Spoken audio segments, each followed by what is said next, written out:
Welcome to beginner friends. అందరికీ నమస్కారం. ఓం నమో భగవతే వాసుదేవాయ. ఓం నమో భగవతే వాసుదేవాయ. భగవద్గీత పారాయణలో ఈరోజు 2వ అధ్యాయము సాంఖ్యయోగము. 56వ శ్లోకం. దుఃఖేష్వనుద్విగ్నమనాః సుఖేషు విగతస్పృహా వీతరాగభయక్రోధః స్థితధీర్మునిరుచ్యతే.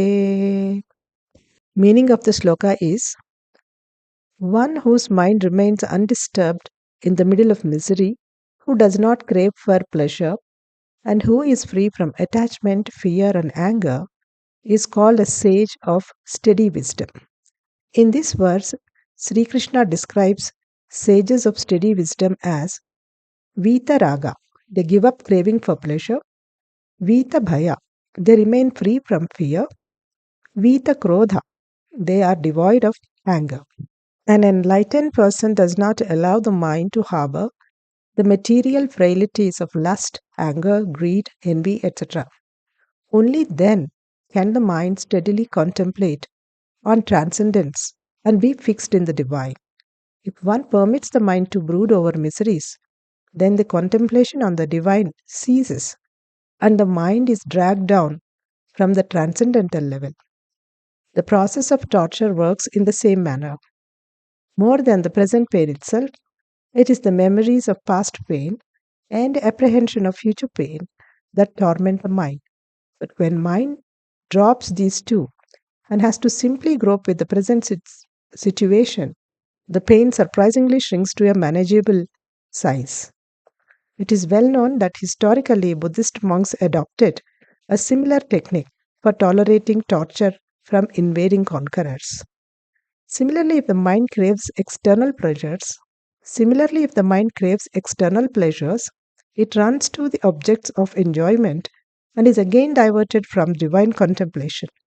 So a sage of steady wisdom is one who does not allow the mind to hanker for pleasure or lament over miseries. Further, such a sage does not permit the mind to succumb to the urges of fear and anger. In this way, the mind becomes situated on the transcendental level. ఇప్పుడు తెలుగులో తాత్పర్యం. దుఃఖముల నడుమ కలుత చెందని వ్యక్తి, సుఖముల కోసం ప్రాకులాడని వ్యక్తి, మమకారము, భయము మరియు క్రోధము విడిచిన వ్యక్తిని స్థితప్రజ్ఞుడైన ముని అని అంటారు. ఈ శ్లోకంలో శ్రీకృష్ణుడు స్థితప్రజ్ఞులైన మునుల లక్షణాలను ఈ విధంగా వివరిస్తున్నాడు. వీతరాగ అంటే సుఖముల కోసం ప్రాకులాడట విడిచిపెడతారు. వీత భయ, వారు భయరహితులు. వీత క్రోధ, వారికి కోపం ఉండదు.